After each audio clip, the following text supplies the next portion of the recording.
يا رب حنن قلوبنا يا مولانا على بعضنا، واكفنا يا رب أمراض أبداننا وقلوبنا. السلام عليكم ورحمة الله وبركاته. كل سنة وانتم طيبين، ربنا يبلغنا رمضان يا رب. النهاردة بإذن الله هنعمل كده الفول أحلى سحور إن شاء الله. رمضان يجي علينا بخير جميعا. الفول ده أنا كنت نقعاه أكتر من 4 ساعات كده. ومش دايما الصراحة بنقع الفول، أنا ساعات بعمله وبسويه على طول، والصراحة ما بيفرقش معايا لا في التسوية ولا أي حاجة. هنا ضفت له شوية فول مدشوش وبشر جزراية وبشر طماطماية. اساسي عندي في الفول المدشوش شويه كده زي ما انتوا شفتوا، والعدس والرز دول اساسي عندي. بيفرقوا جدا في الميه بتاعه الفول، بيدوا للميه كده طعم وسمك. ما تبقاش الميه بتاعه الفول خفيفه كده عامله زي ما يكون ميه من الحنفيه، لا بتديها كده تقل وسمك حلو. بيبقى عامل زي ما يكون جاي من بره بالظبط، زي بتاع الفول بالظبط. فدول التلاتة الاساسيين عندي. اما بقى الجزر والطماطميه الصراحه دول ساعات بحطهم وساعات لا.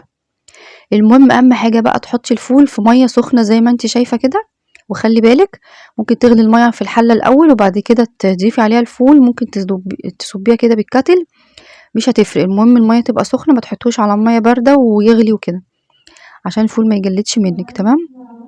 ولو جيتي تضيفي له ميه بعد كده بردك تبقي مزوده ميه سخنه مش ميه بارده خالص. انا ضفت له ليمونه كده وغطيته، هياخد غلوه على النار، وبعد كده هضيف له شويه ميه كمان. زودي الميه، ممكن تزودي الميه من الاول عشان ما تحتاجيش تضيفي له حاجه. انا زودت مرتين بس ميه، يعني الميه المره الاولانيه والمره دي، وسيبيه يكمل كده غلوه على النار. هو لما بياخد اول غلوه انت بتوطي على الاخر كانه سهريه. انا دلوقتي حطيت معلقه كركم كده بتديله لون حلو. زي ما انتوا شايفين الفول استوى بقى كهرمان كده، لونه جميل جدا.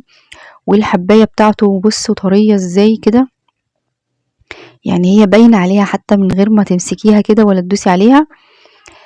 زي ما قلت لكم اهم اضافه عندي الفول المدشوش والعدس والرز. اما الجزر والطماطم ممكن اضيفهم وممكن لا.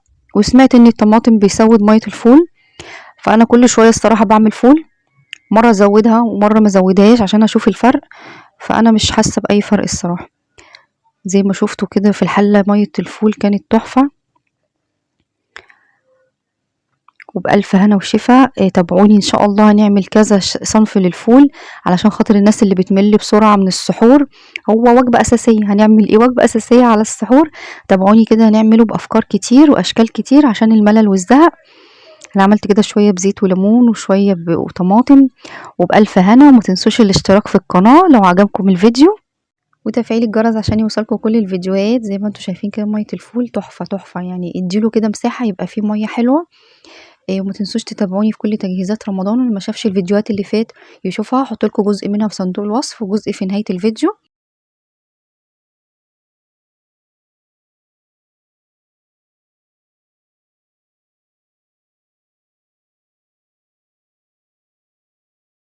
المهم ده كده فول مدشوش، ده نص كيلو فول مدشوش من بتاع الطعمية، ومعاه بصلاية متوسطة، ومعاه شوية فصوص كده حوالي 10 فصوص صغيرين زي ما انتوا شايفين، وشوية خضرة. الفول بنقعه من حوالي 4 ل5 ساعات، ما تنقعوش اكتر من كده. وبعدين تصفيه كويس من المية وتبدأي تضربيه عندك في الكبة. لو هتحسي انه كده كتير على الكبه خليه ربع كيلو في ربع كيلو، يعني حطيهم على نصين. انا بعد ما حطيت كله لقيته كتير على الكبه. حطي كده مع البصلايه والفصوص الثوم كله بينفع والخضره. عايزه اقول لك الطعميه طبعا في البيت بتبقى احسن كتير وبتبقى انضف. يعني سيبك من اوفر ولا مش اوفر، هي بتبقى افضل وانضف طبعا. ما تكتريش الخضره علشان خاطر ما تسودش الطعميه، وما تكتريش البصل عشان بيخليها من جوه نيه ومعجنه كده معاكي. الطعميه اللي شفتها في اول الفيديو طبعا انا بحبها كده مبططه ومقرمشه. عايزه تعمليها انتي مدوره كده مكلبظه، عايزه تعمليها بالسمسم انتي وهواكي. انا ضربتهم كده. لو لقيتي الموضوع تقيل معاكي في الكبه او الكبه بتاعتك ضعيفه ممكن تزودي معلقه ميه، معلقه، واخده بالك؟ يعني المفروض اصلا متحطلهاش ميه، بس ممكن تزودي معلقه ومعلقتين بالكتير جدا على الكميه دي كلها. تمام، بس عشان ما تبص منك. انا لقيت كميه كبيره على الكبه فالصراحه قسمتها نصين، وزودت شويه خضره على اللي شفتهم في اول الفيديو اللي انتوا شايفينهم دلوقتي دول، وعملتها. المقطع بقى اللي انا بقولك يعني بوريكي فيه نهاية الطعمية وهوصل لايه وبشيلها في الاكياس، لقيته ممسوح الصراحة مش عارفة ازاي. بس قلت برضو انزلها لكم لعل وعسى حد يستفاد منها، وانا كنت عاملاه قبل كده، اللي عايز يعني يعرف النتيجة النهائية وشكله النهائي. بس زي ما انتوا شايفين كده هو في الكبة وبينعم، وبتبقى طعمية عادي زي كل الطعمية. بس برضو اللي عايز يشوف شكله النهائي، انا كنت زي ما قلت لكم عاملاه قبل كده من فترة، هحط لكم في صندوق الوصف الفيديو القديم اللي انا كنت عاملاه، وتشوفي شكلها كده النهائي قبل ما اكيسها يعني واحطها في الفريزر، بطلع منها بقى كده واحدة واحدة. لو وصلت معايا لحد هنا ما تنسيش تعملي لي متابعة ولايك وتعليق حلو زيك.